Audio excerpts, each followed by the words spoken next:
Hello everyone, it is May 27th, 2025. It's Tuesday, it's Harp Tuesday, and today I'm taking an in-depth look at a beautiful Godefroid fantasy that's on a Schubert song. The song itself, the Schubert song, is based on text by Goethe, and many people have used this particular text, not just Schubert, Tchaikovsky for example, and it actually involves a harpist. Anyway, I'll put some links in the video description below. But basically, it's about this maybe sense of anguish or suffering and how only others who have experienced the same suffering can relate. And I think we hear that in the song. It's definitely, to me, has a sense of, as I say, anguish to it. And when you have something like this, so this is one of several fantasies that Godefroid did on songs by Schubert, I think it's always worth looking then at the original, checking in with that original Schubert song. What is that like as you sort of dig into this piece? And I love Schubert songs. They just, to me, give you so much scope, musical scope to express and to shape and to phrase. And this one is no exception. And so, again, I'll put a link to a performance of this on the original harp and piano. And yeah, it's worth sort of being aware of that. Now, I want to give a broad sort of overview of kind of what is coming from Schubert and what is Godefroid. So this piece starts with this introduction, right? And so from this first page, all this first page, top of page 2, all of this stuff is essentially Godefroid. You can maybe hear a little bit of the melody or like it's tangentially related, but it's kind of its own thing. And then here, the Andante Espressivo is where we start to hear the melody. This would be the vocal melody here.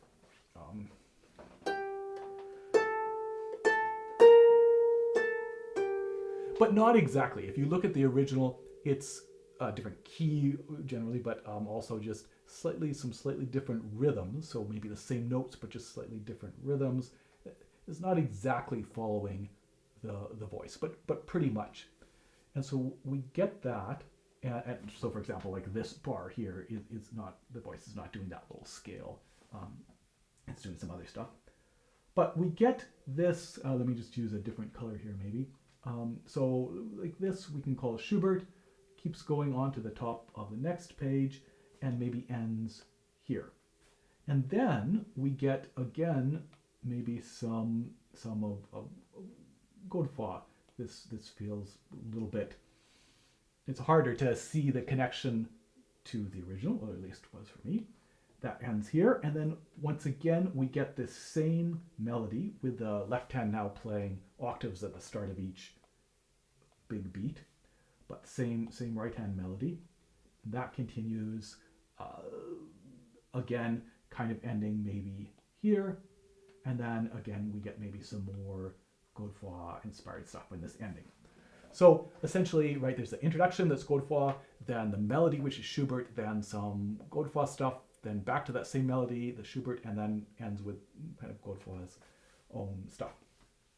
Just to kind of give you a sense of the piece. And then let's talk a little bit about sort of the phrasing and the shaping and the musicality of what we want to do with this. So again, if you were to just listen to this, if you were to just play this on your own, I think it's possible that it could go at a fairly brisk tempo, right?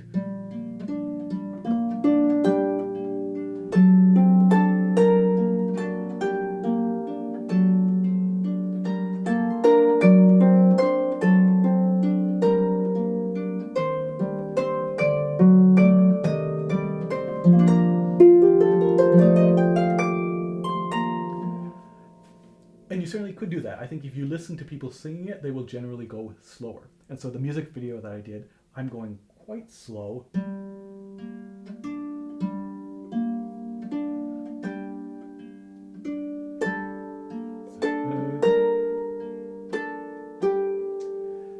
And taking my time. I think the tempo from that music video is you probably wouldn't necessarily want to go too much slower than that. There were a couple spots where I thought I still could have maybe just stretched just a tiny bit more, but you certainly could potentially go faster, but I think not a whole lot faster. And my general sense, as I've worked on this,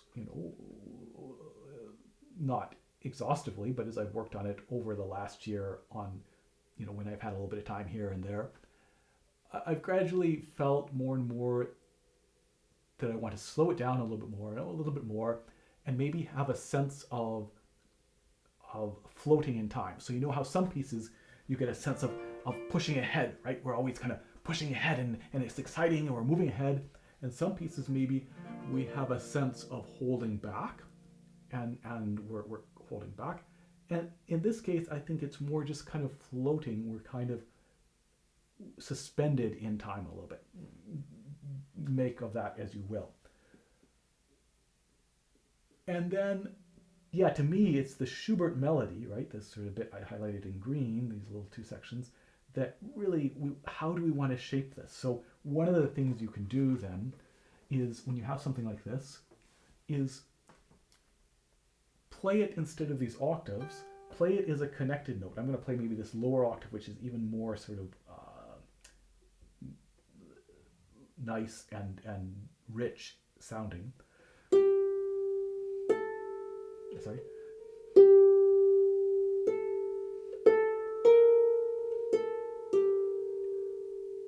It's a little bit easier to kind of shape that than if we're going.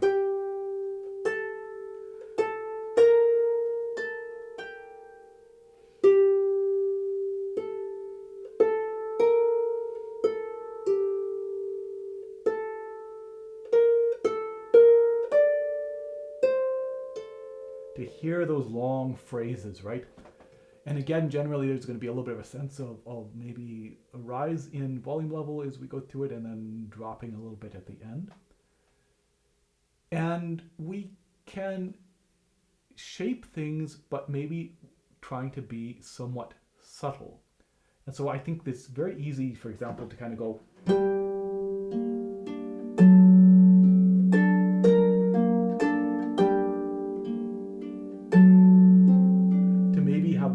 Want to stretch that first triplet, for example, in the left hand, go.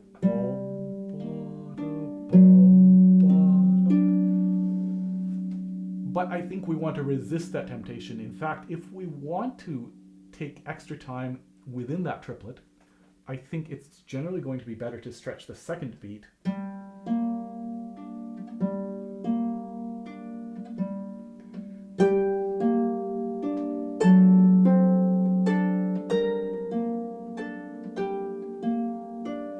If that makes sense. But what I would say here, rather than giving you a prescription, oh, this is the way you want to shape it, is listen. Listen to people sing this, which again, they're not doing exactly this rhythm, but listen to how they shape that. Record yourself and listen back. If you're working with a teacher, get that feedback from your teacher of oh, that maybe that note could be a little bit softer or a little bit longer or a little bit shorter or a little bit louder. And really, yeah, such a great opportunity to really shape this. And I just recorded this music video. I'm happy with it, but there's definitely stuff that could be even better. If I had more time, that I would refine how it works. So this is really one of the joys, I think, of music is like trying to really refine how it is you want to play something. So lots of opportunity there. But as I say, overall, maybe a sense of feeling that it's not rushed. It's a bit timeless and just floating along, and again trying to convey maybe this sense of anguish.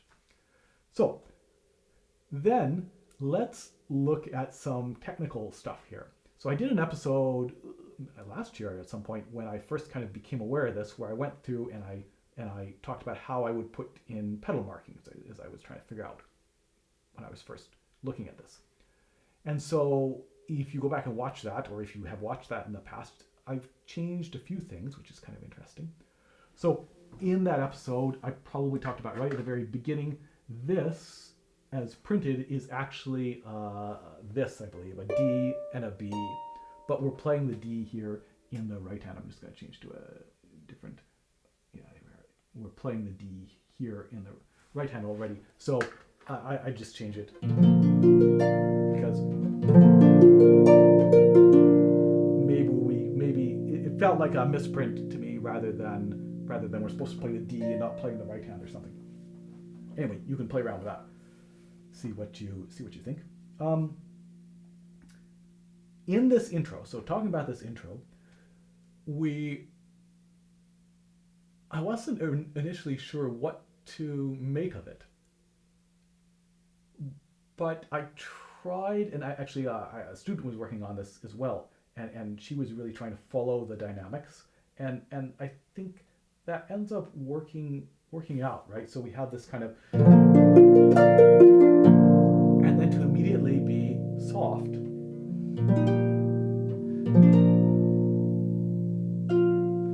And oftentimes, if I encounter this, where say the left hand's rolled but the right hand's not, I would be tempted to just roll the whole thing. I'm not always convinced that it makes sense to roll one hand but not the other hand. But in this case, I think it sounds kind of nice. So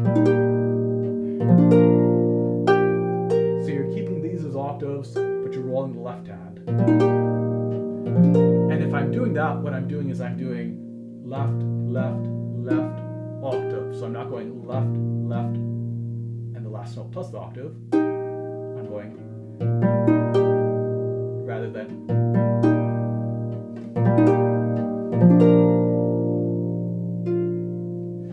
You could play around and see what you think. So we kind of get this initial sort of, here's a B flat, and then soft.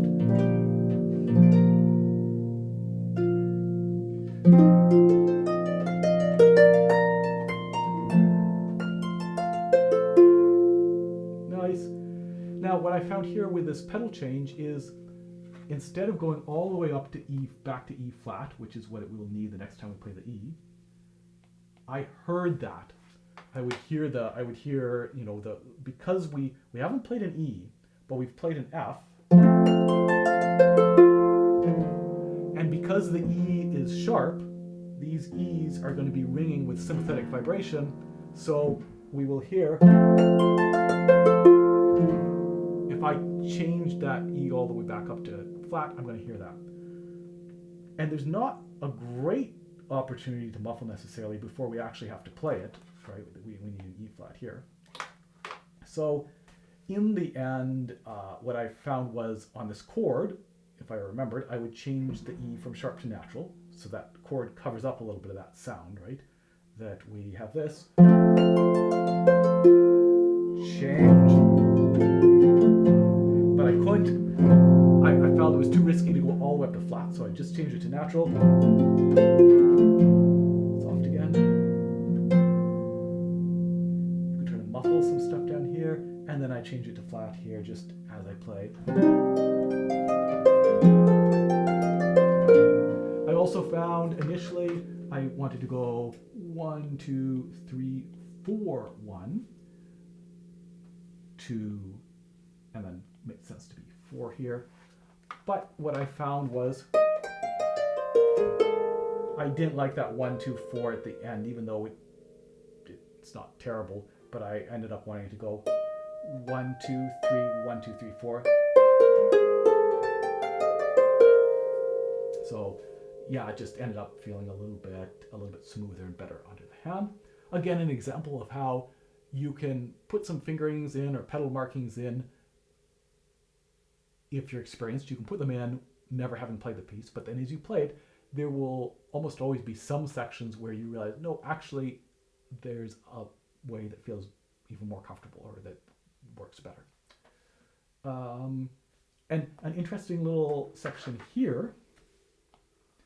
So here I would normally have said, okay, 2, 1, 2, off as we repeat the B, right, to come away from the string, and then 2, 3, 1, 2, 3, right, same fingerings that are there.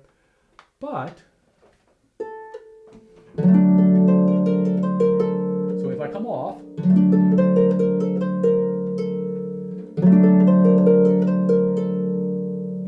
different sound than if I actually, if I place the third finger here and play the second finger twice.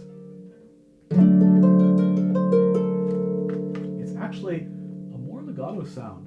So that, in other words, what I'm doing here is that I'm following the fingering, but in terms of when I place the fingers, I have a bracket then over these notes, this 1, 2, 2, 3. I'm placing the third finger before I play the thumb here, and as I place the second finger as well. So I play the A, I place 3 in a row, play the thumb, play the second finger twice. Sorry. Rather than. And in this case, I felt like I wanted that more legato sound rather than a feeling of coming off on the repeated B. Just kind of interesting. Then what do we get on the next page? Some similar material, and then that's the intro. Then we start again the Schubert, the melody, trying of course to have these octaves sing and sound as if they're legato connected notes, even though we're coming off each time. Doing the best you can with that. I think nothing out of the ordinary here. It just chugs along. Then we get again these sort of left right, where he's using the direction of the stems here, and it can be confusing because sometimes the direction of the stems tells us which hand to play, and sometimes it doesn't. So in this case, yes, it makes total sense to take that in the left hand. And then I ended up having several spots where initially I thought, oh, I'll trade hands back and forth, but in the end I didn't. So here's an example. So I wanted to have a slide here, and I think I talked about that in my initial episode, rather than here where he's got it marked. But initially I thought I would take these 4 notes in left hand, right? That we've been trading left, right on the way up.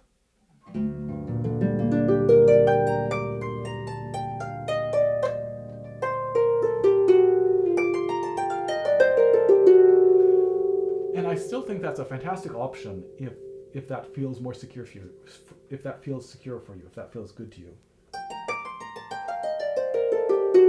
In the end, I ended up just doing it all with the right hand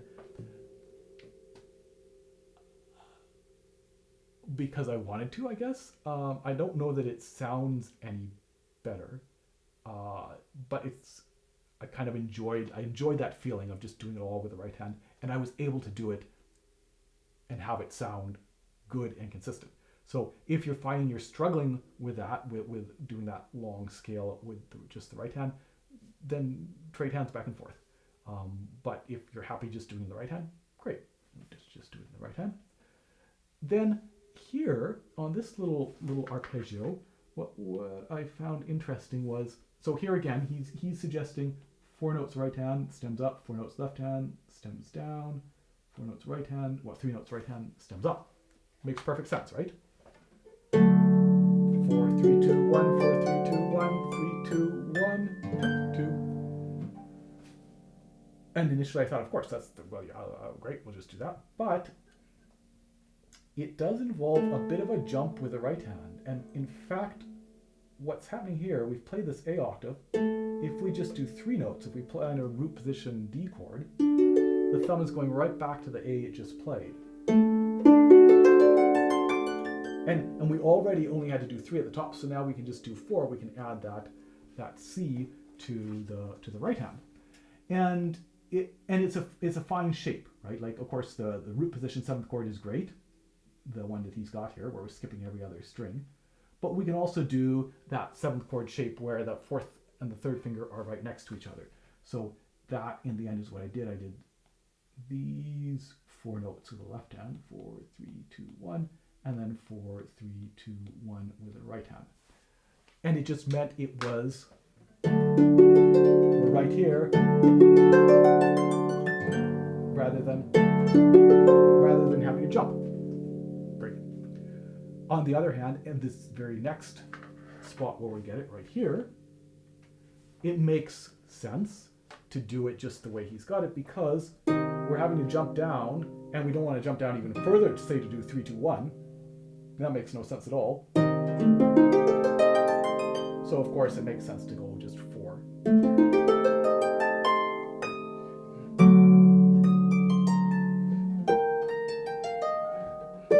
And here, just to talk a little bit about pedal changes, and because again I did that initial episode, and as I mentioned, I think there, of course, we could change this F natural where it occurs, but this is all kind of fast, and it's going to feel much better, definitely felt much better to me, to do it on this big beat rather than trying to do it on the sort of the third triplet of this group of 3 triplets, or 3/8 notes.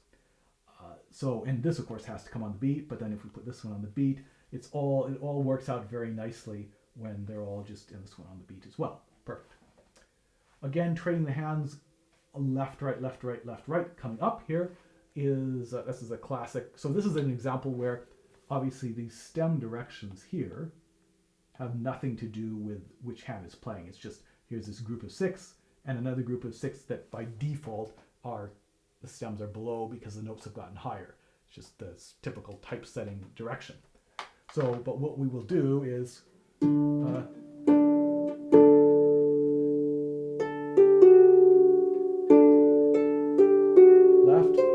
right, left, right. Is that right? Left, and then right. This is a case where I didn't do this scale all in the right hand. I could have. It's a bit awkward because for me, I'm kind of crunched for space here. So I'd rather just have the left hand take over.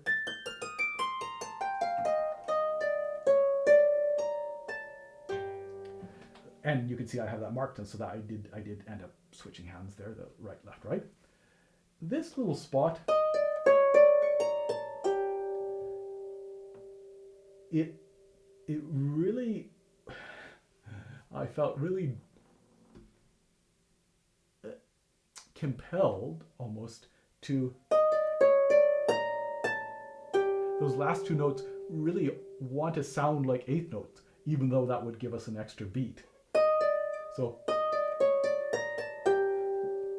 4 and 5 and 6 and 1, but it almost wants to sound like 4 and 5 and 6 and 7, 1, 6 and 7, 8 and 1, or like 6 and 7 and 1.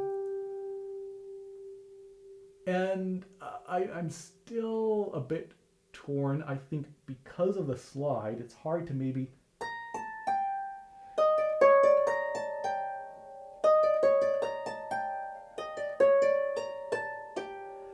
I found it hard to have exactly the control that I would want to have if those notes were quite in tempo or just slowing down slightly. So by slowing down a little bit more on the end of that bar, I felt that meant I could handle the thumb slide better.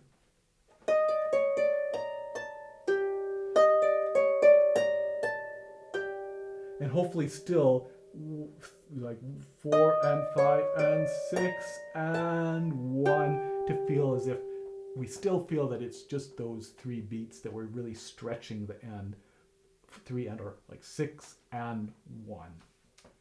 And then we have to deal with these octaves in the left hand now, right? So the right hand's playing the same melody that it's always been playing, but with the left hand, what's going to happen is there's a real tendency to want to go, or not to want to go, but just there's a real tendency to end up long, short, short, long. To have that first beat be a little bit long, right? Because we're here, we have to move and shift position. I played around with, could I do these as normal position octaves so I don't have to change position?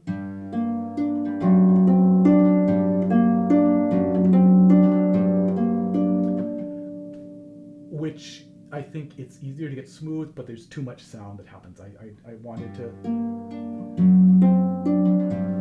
muffle them. So again, this helps then if we're not going super fast here, and I'm really thinking of watching where the second finger is going to go and really,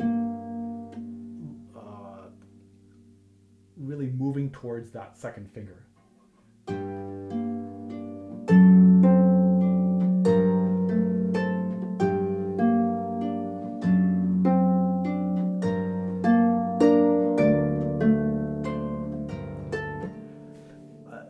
Yeah, so I think that's a left hand. It's tricky because we want to just be able to have that be 1, 2, 3, 1, 2, 3. But the way it's written, 1, 2, 3, 1, 2, 3. It's hard for it not to have just a slight hitch on that octave. So yeah, really knowing where the left hand's going to go with that second finger and getting there as soon as possible is the key to this, I think. And then what have we got on this last page? So here, and I don't think I have this, right. I haven't changed this, but here is another spot where, of course, you could take these 4 notes with the left hand. But in the end, I decided, nah, I'm going to do it all just as a big long scale with the right hand. This,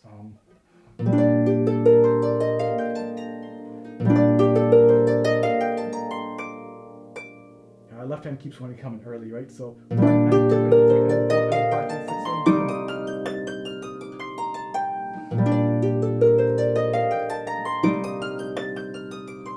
and again, we could easily, sorry, whatever it is.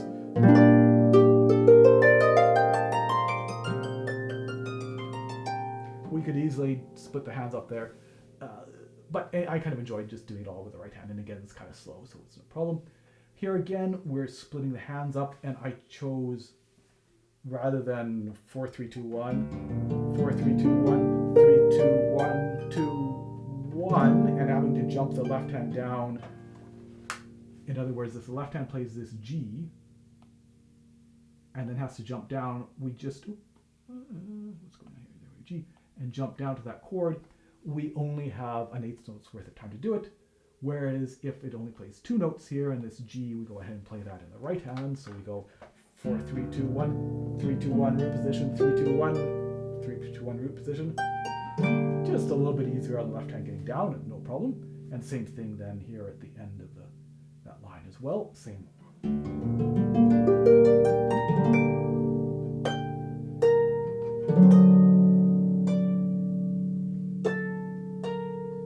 And here, I'm still not sure. Like again, I worked on this sporadically over the last year, but it's not as if I sat down and memorized it and then performed it a bunch.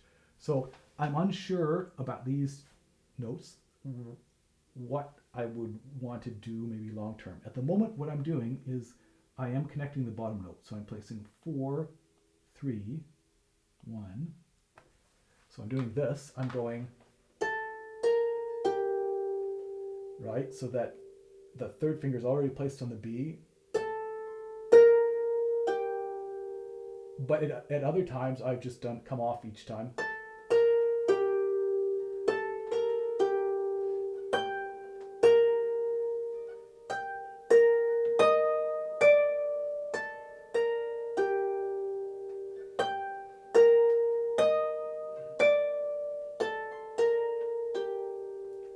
Might also depend on your hand. Does this octave between 1 and 3 feel like a big awkward stretch? Then it's not probably worth it. Just come off. If it feels easy, then it's a question of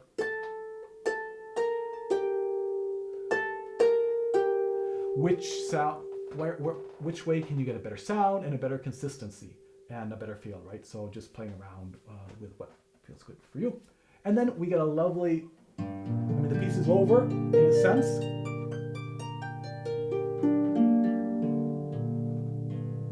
Playing around, trying to end, we're taking time, but boom, boom, boom, boom. That last note, if it comes just a split second before we expect it, so it's not too obvious, it's not too predictable, it can be a really beautiful moment. So I think those are the sort of the technical spots that I wanted to highlight. And again, I think it's a beautiful piece. I think it's easier than the Serenade, the Godefroid Schubert Serenade that I did an episode on years ago. And It's but just as beautiful, right? Just as worthwhile. And again, it's a public domain. It's on the Harp archive. So if you want to give a look, check out the video description. There'll be some links there. Hope you enjoyed that. I'll see you soon for another episode of Harp Tuesday. Cheers.